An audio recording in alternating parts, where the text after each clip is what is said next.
يا الله، السلام عليكم ورحمة الله وبركاته اخوتي الكرام. اعتذر عن انقطاع هاي الفترة بسبب كثرة الانشغالات وكذا. ان شاء الله اليوم راح نبدي وياكم على بداية تصوير هاي بسيطة. ما عندي انا حتى الستان مالي مكسور، ورحمت شلون ما كان الكاميرا. فان شاء الله هذا يعتبر اول مقطع من بعد انقطاع هاي الفترة. احرت باموري ستان وكذا، وهاي التصوير يكون حلو. والمفروض الكاميرا تكون متحركة مو على ستاند ثابت حتى تكون أوضح. يعني مكان يحتاج تقريب أقرب الصورة أحرك الكاميرا.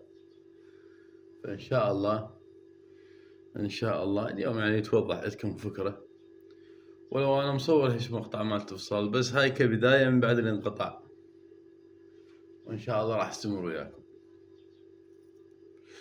يجي قياسات هاي الدزاشة. الطول 59.5 إنش. ملاحظة يعني الشغل كله بالإنش. عندك الكتف 19.5. الردن 24، هي تكون ردن.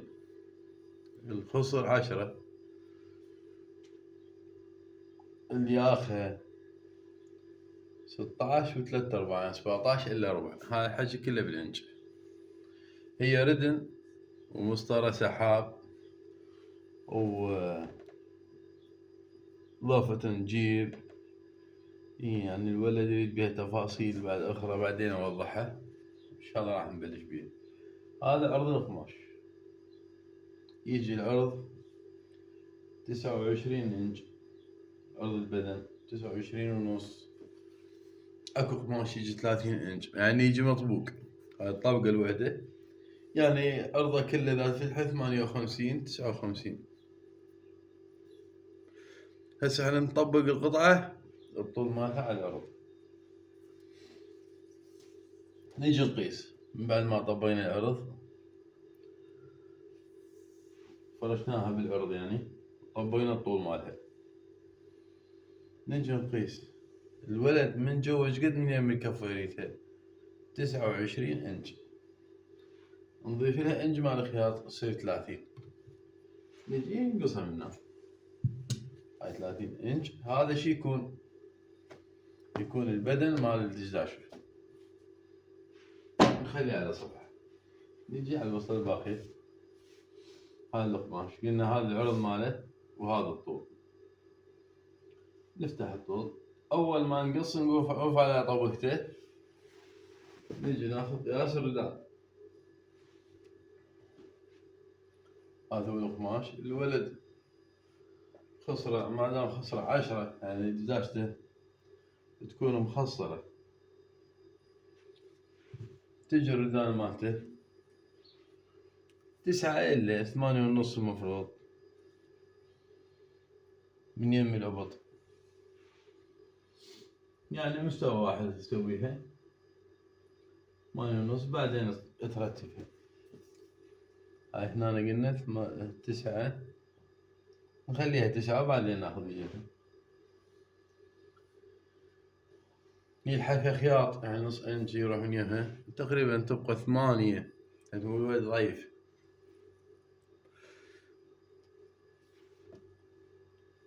هاي 9 إنش. 9 إنش. 24 طول الردان. هاي الصافي. ينضاف لها نص خياط من يم الكتف، وينضاف لها كفة الداخلية مالت الردان. ايش قد تكون؟ 29. ضيف لها 6 كسر بجمع. العفو 24 و6 30. 30 إنش. قلنا الشغل كله بالإنش. هذا يكون الإنش وهذا السنتيم. هذا الإنش منها سنتيم. يعني اللي يريد يشتغل على السنتيم بس يقلب الفيتة يعرف الإنش قد. هسه 30 إنش قد 76 سنتيم. تاخذ قياس الطول. من هنا تجي الحفرة 4.5، يعني شف إيد. حفرة الردان من هنا من يم العبط 4.5، حتى شنو ما تصير بيها زيادة مال قماش.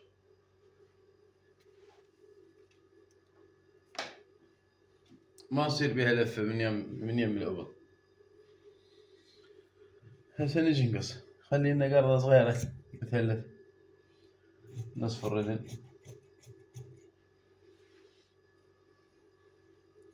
نجي نحفرها.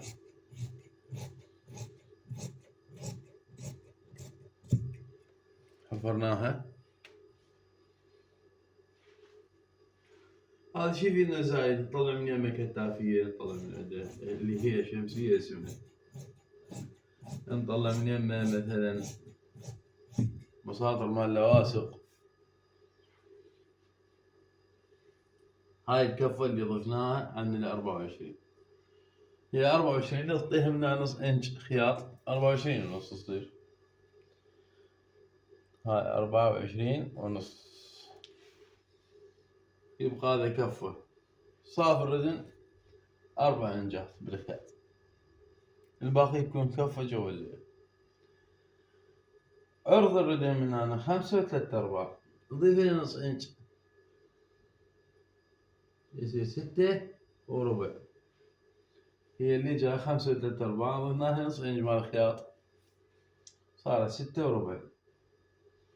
نقيس منها حتى تجي حفرة عدلة لنهاية الكفة داخلية، كفة صغيرة تصير.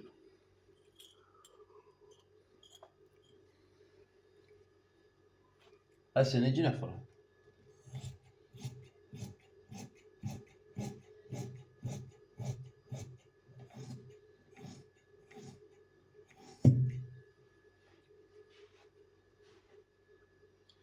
خلينا قرضة صغيرة لنا وقرضة صغيرة لنا، ولازم نأشر الوجه والظهر، يعني الوجه الداخلي لازم يكون مؤشر. هذا وجه داخلي وهذا وجه داخلي. هاي خلصت الردان. هاي قلنا نستفاد من اسم مصادر ماي شمرة، هم نأشرها خليها على صفحة. عندنا هنا نطلع الشمسية.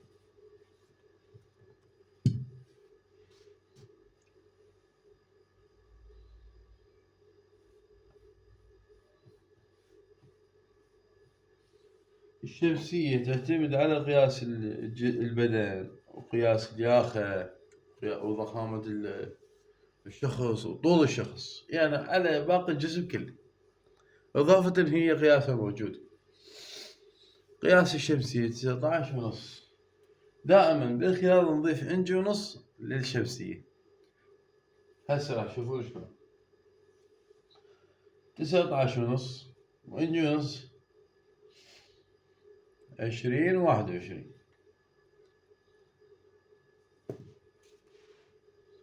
واحد وعشرين ونحفرها.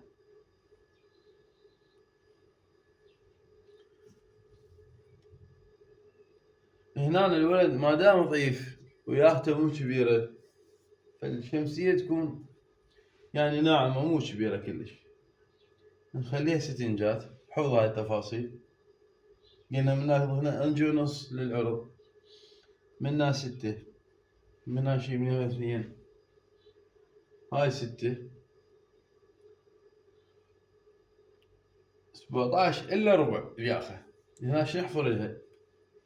النزال 2 وربع، النزال مال الياخة. ومنها على طول الشمسية 3 الا حباية، 3 الا شوية، 3 هاي الا شوية. هسه احنا من ليش خلينا انج ونص؟ راح نقص ميلان حتى يبقى عندنا صافي. هاي راح تنقص.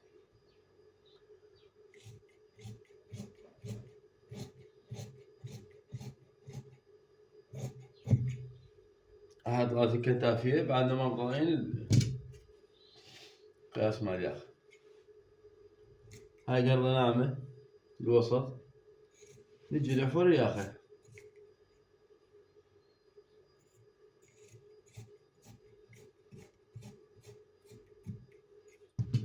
دائما حفرة الياخة على رقبة الشخص، يعني حسب ما تاخذ قياساته وتشوف المفروض يعني تركز. نيجي نحفرها شوية ميلان من الأطراف.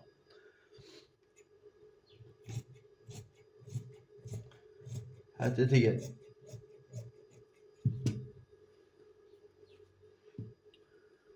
نأشر الوجه الداخلي. هسه راح نفتحها من 2 قطعتين يصير، واحدة داخل الدشداشة وواحدة خارج. هاي يكون شكل واضح يمكم إن شاء الله.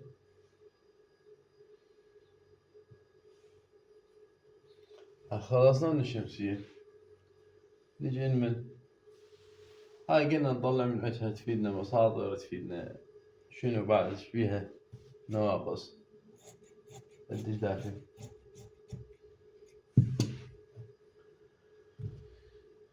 هو شي يريد الولد يريد جيب ردن مسطرة وجيب. قيس هاي الوصلة تكفي لو ما تكفي 9 كافي.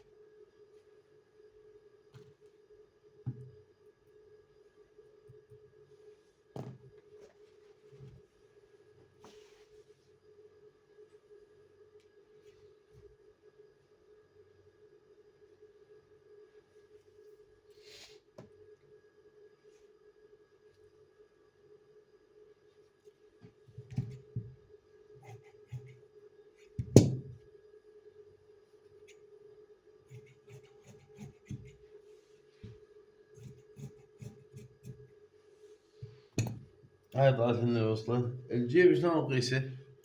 إذا بدون لاصق وبدون أي شي، بس مجرد جيب دشداشة ومن المسطرة ومن لاصق. يعني الجيب مالها تخلي إنش كفة داخلية، إنج وربع الكفة الخارجية اللي راح تتخيط، ونزالة من الطرف للطرف 7.5. بعدين هذا بيكوي راح نني زيادات تبقى يبقى شي. ان شاء الله اصور لكم عليه مقطع، ما ادري هذا موجود بالقناه لو ما موجود. هسه عندنا مسطره يدفينا اللواسف، وهاي مسطره اضافيه. عندنا بس الجيوب والورش.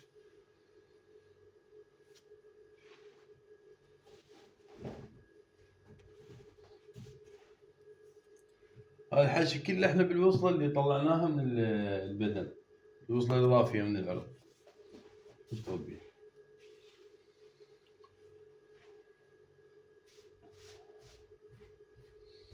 دائما القياس اللي متعارف عليه 9 و16 الجيوب، 9 انش 16 انش. بعد يبقى الطول هو يتحكم، والشخص قلنا الضخامة، يعني مثلا سمين ضعيف دجاجته ناعمة.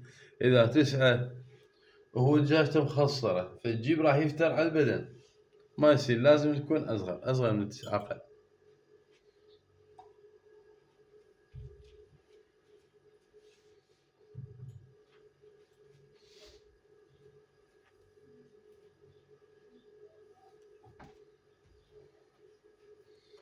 نجي نقصها.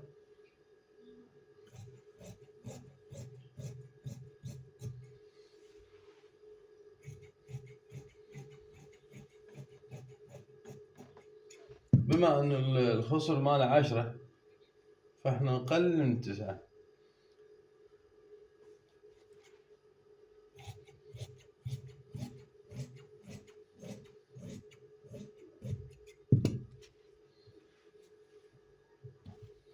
ناخذ ميلان من هنا شوية حتى يكون الجيب من جوا مو عدل، شوية بي مقوس تقويسه. هاي الجيوب الورج خلصت. هسه ايش عندنا شبقة؟ هاي الجيوب 3 الورج والجيب الصدر، هذا الكتافية والوردانات. هسه نترك هاي الوصلة بعد.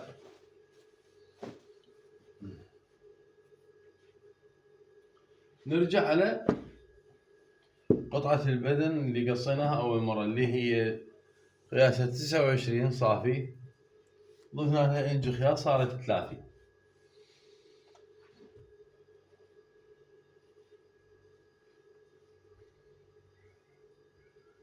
نجي نفتحها.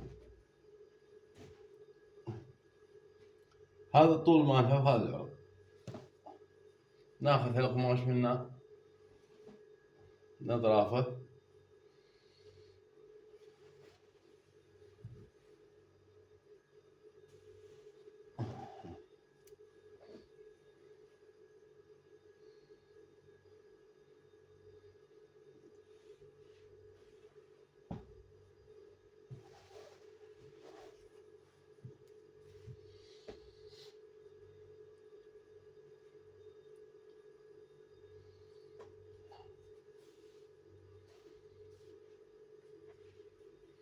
نجي نقيس طول القماش كافي بزيادة، ناخذ من عنده نبطيه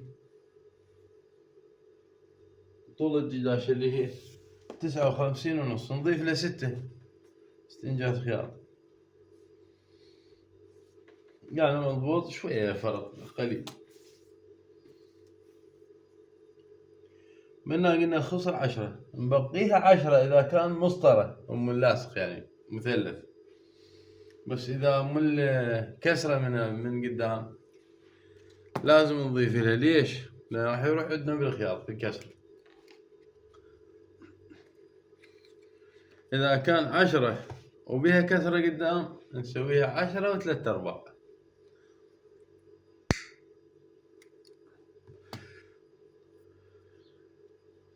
هاي لازم شنو نضبط قياسها من ناخذ له براوة قياسات، نضبط قياسها على 10 يعني تجي مضبوطة. يعني حتى لو تاخذ من عندها خياطات المفروض ما راح تضيق، لأن هي راح ينضاف لها إنج إلا ربع، العفو نص إنج راح ينضاف لها من المسطرة، لأن المسطرة راح تركب واحدة فوق الثانية. يعني ما تاخذ من قماش المسطرة، تحط إضافة منها إنج ونص. قد طول الولد دائما الزيج يجي ثلث طول الدشداشة ناقص إنج، يعني نقول 60 هسه، هو المفروض 20 الزيج ماله، بس ال20 راح ينزل هواي، ننقص من لما تصير 19.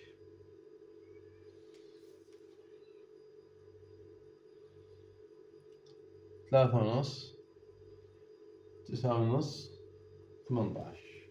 شنو هاي؟ لأن قلنا الخصر 10 حتى يجي الشغل مضبوط، يجي منها خصر 10 لحد 18.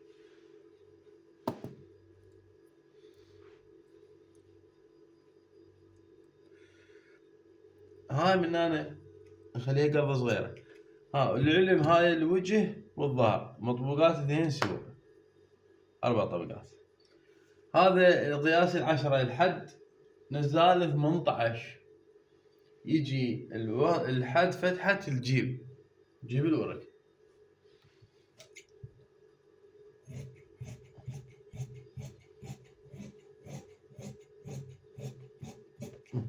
لحد جاي نوقف ننزل ميلان تينا منتها، خلينا قرضة صغيرة بالقماش قبل لا نفتحه، حتى من نفتحه ما راح نشتغل بيها شيء. اكو عندنا قرضة هاي نعرف قياسه، حتى القماش ما راح يبوط يفرك او فد شيء وما يجي مضبوط. هذه 3.5 شنو؟ هذه 3.5 نزال الكتف. 9.5 شنو؟ الحفرة ما ترد من يم النزال مال الكتف نهاية اللي جاي. هسه راح اوريكم. نجي نكمل هذه الحفرة، هاي بكو بعدين نقصقصها نسحبها منها، نترك تقريبا 9 انجات منها من الاخير، ما نحفر يعني ما ناخذ الحفر هذا كلش للطرف، نترك 9 انجات نجي الميلان وياه. هيك هذا الحفر. حتى الدشداش شوي شوي تعرض من جوا.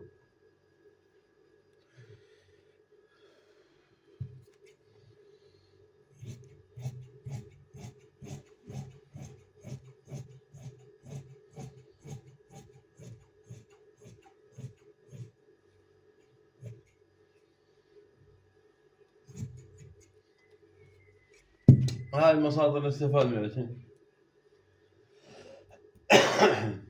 والتأشير لازم ضروري حتى القماش ما ينتهي عليك، الوجه ماله بالظهر. هسه قلنا اللي جاي انتهى الحفر. هاي شوف الحفر، هاي منها راح تيجي عندنا الكفة. ليش انا نهيت الحفر اللي جاي؟ راح تجي الكفة مالت الدشداش اللي جاي حتى ما يصير بها خصمة فوق زايدة. هسه نرجع نفرش على حطته، نرجع نكمل حفرة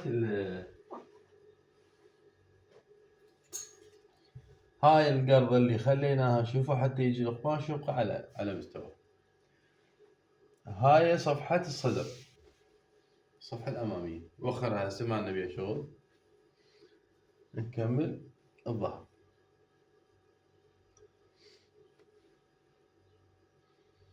تريد تقدر تاخذ هيك هالقد، يعني انج، تحفر حتى يجي متوازنات إذا كانت من جوا مقصوصة، أو ما يحتاج.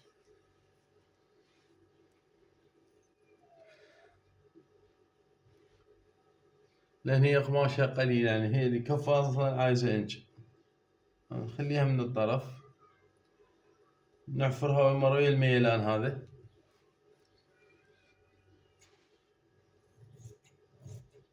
نصف البدن،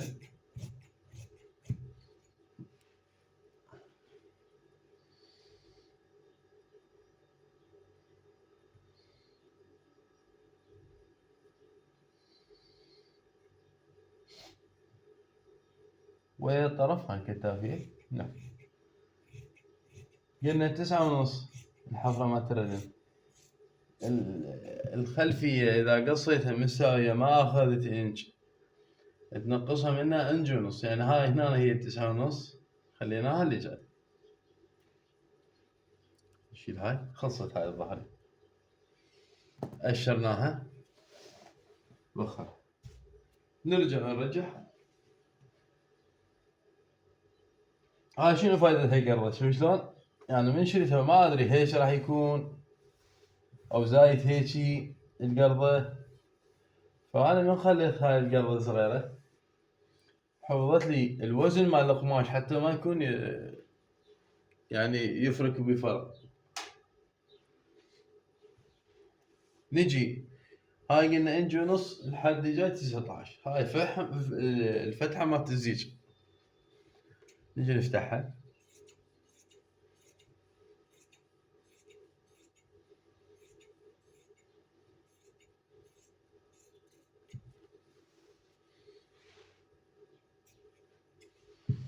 قرضة صغيرة هنا حتى تكون لحد مال مستوى مال الزيج. نجي نخلي الكتافية هسه بيها شمسية.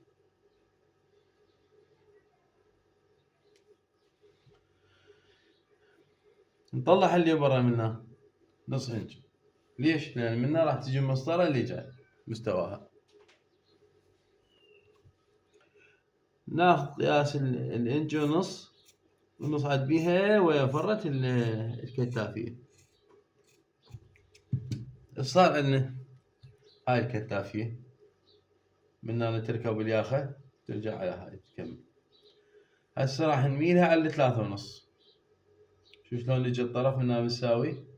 بعدين هي ناخذ من عندها احنا اكيد بالخياط راح يروح هذا شوي. على اليمين على 3.5 سويناها يعني زاوية. يعني هذا الشرح مبسط تقريبي حتى يكون مفهوم. هاي 9.5 اللي أشرناها. هاي الحفرة دخلها شوية على البدن، حتى تجي من هنا ما يصير بيها من تتخيط باشر زيادات هيك يصير، تكون صافية. هسه خلص هاي الكتافية باشر من تتخيط اكو فرض موجودة او اي داش يشوفوها. الكتافية هيك راح تكون اللي هي الشمسية. تجي هاي الحفرة شلون تجي تفترق هنا بالاخر. خلصت الدشداشة. هسه هنا نأشرها نجمع الدشداشة. هذا الوجه الامامي وهاي صفحة الظهر، كتافية، وردانات، الجيوب ذن ثلاثة. وشكرا، السلام عليكم ورحمة الله وبركاته. اخوان لا تنسون اللايك والاشتراك والدعم، وش عندكم معلومة تضيفونها وكذا، ولا تنسونا من الدعاء. رحم الله والديكم.